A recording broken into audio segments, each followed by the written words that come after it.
Les librairies chinoises ont connu une année particulièrement difficile en 2012.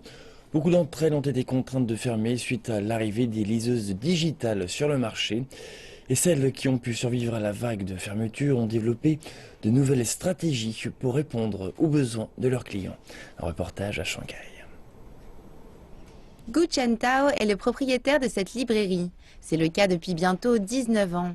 La crise à laquelle il a été récemment confronté n'y a rien changé. Il y a 5 ou 6 ans, nous avons été durement touchés par l'arrivée des livres numériques et des vendeurs de liseuses. Notre revenu journalier a rapidement diminué de moitié. Combiné à l'augmentation constante du loyer, cette perte d'activité a bien failli nous faire mettre la clé sous la porte. Grâce à la réputation de la boutique de Gu, la librairie a pu être sauvée.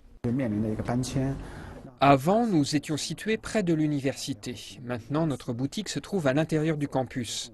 L'université nous a offert un accord avantageux. À présent, la librairie est devenue une salle de conférence, en plus d'un magasin de livres. Mais nous tenons à préserver notre spécialité, les ouvrages académiques.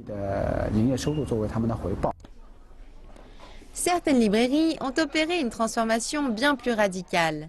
Leur popularité est surprenante compte tenu de leur situation dans la banlieue de Shanghai. Jin Hao est le propriétaire de cette boutique. Il voulait créer la plus belle boutique de la ville. 2 ans ont passé depuis l'ouverture et il est très fier de ce qu'il a accompli. 3 éléments sont importants pour une librairie: l'environnement, les livres et le service. Un bel environnement attirera des lecteurs ou des touristes qui peuvent être tentés de passer du temps ici. Notre équipe s'occupe de sélectionner des livres pour nos lecteurs. Nos standards sont très élevés. Tous les best-sellers ne finissent pas dans nos rayons. Jin explique que la boutique peut recevoir quotidiennement jusqu'à 3000 visiteurs et que ce nombre est multiplié par 2 pendant les week-ends. Même si la librairie est ouverte depuis 2 ans et a rencontré un franc succès, le propriétaire n'est pas encore rentré dans ses frais. D'après mon expérience, il faut en général 3 ans à une librairie pour qu'elle devienne rentable. Des profits pourront être générés à partir de la 4e année. C'est une activité qui prend du temps. Mais cette librairie n'est pas comme les autres et nous serons sans doute rentables dès l'année prochaine. En 2014, les librairies de Shanghai ont vu leurs revenus augmenter de plus de 3%. Il s'agit de la première augmentation enregistrée sur les dernières années. Mais en 2015, les ventes ont seulement augmenté de 0,3% malgré la multiplication des librairies.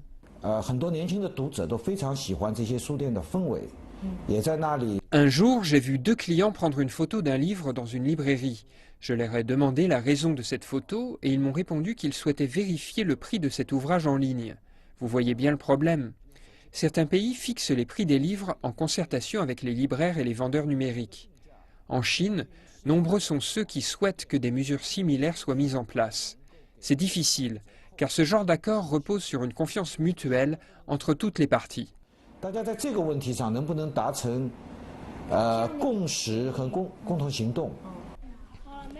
Depuis 2012, Shanghai subventionne les librairies à hauteur de 15 millions de yuan et promeut la lecture auprès de ses habitants. Pour ne pas dépendre de ces aides, les librairies ont adopté de nouvelles stratégies leur permettant de surfer la vague numérique. La question reste de savoir si elles pourront durablement lui résister.